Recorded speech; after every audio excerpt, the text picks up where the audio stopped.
بسم الله الرحمن الرحيم تبارك الذي بيده الملك وهو على كل شيء قدير الذي خلق الموت والحياة ليبلوكم أيكم أحسن عملا وهو العزيز الغفور الذي خلق 7 سماوات طباقا ما ترى في خلق الرحمن من تفاوت فارجع البصر هل ترى من فطور ثم ارجع البصر كرتين ينقلب إليك البصر خاسئا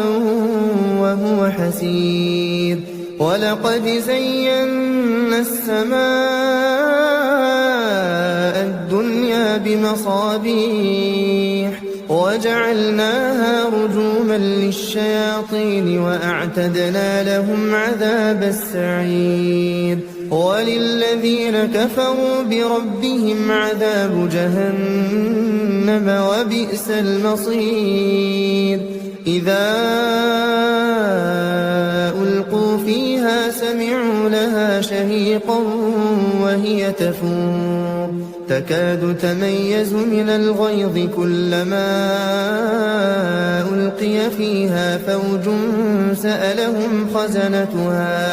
سألهم خزنتها ألم يأتكم نذير قالوا بلى قد جاءنا نذير فكذبنا وقلنا ما نزل الله من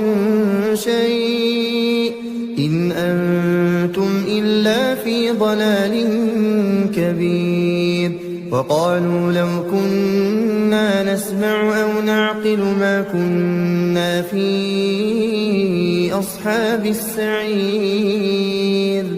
فاعترفوا بذنبهم فسحقا لأصحاب السعير إن الذين يخشون ربهم بالغيب لهم مغفرة وأجر كبير وأسروا قولكم أو اجهروا به إنه عليم بذات الصدور ألا يعلم من خلق وهو اللطيف الخبير هو الذي جعل لكم الأرض ذلولا فامشوا في مناكبها وكلوا من رزقه وإليه النشور أأمنتم من في السماء أن يخسف بكم الأرض فإذا هي تمور أم أمنتم من في السماء أن يرسل عليكم حاصبا فستعلمون كيف نذير ولقد كذب الذين من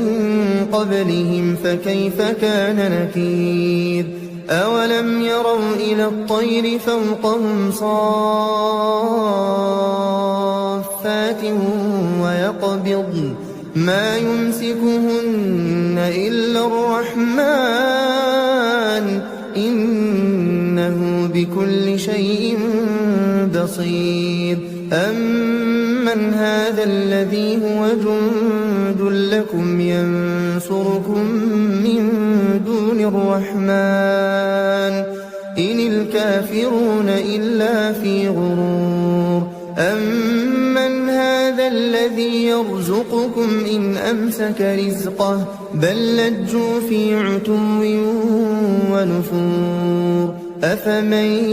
يمشي مكبا على وجهه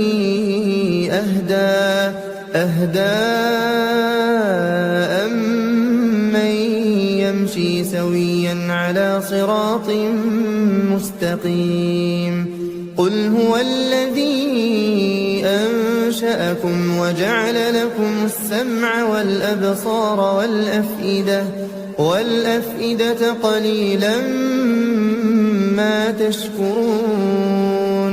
قل هو الذي ذرأكم في الأرض وإليه تحشرون ويقولون متى هذا الوعد إن كنتم صادقين قل إنما العلم عند الله وإنما أنا نذير مبين فلما رأوه زلفة سيئت وجوه الذين كفروا وقيل هذا الذي كنتم به تدعون قل أرأيتم إن أهلكني الله ومن معي أو رحمنا فمن يجير الكافرين من عذاب أليم قل هو الرحمن آمنا به وعليه توكلنا فستعلمون من هو في ضلال مبين قل أرأيتم إن أصبح ماؤكم غورا فمن يأتيكم بماء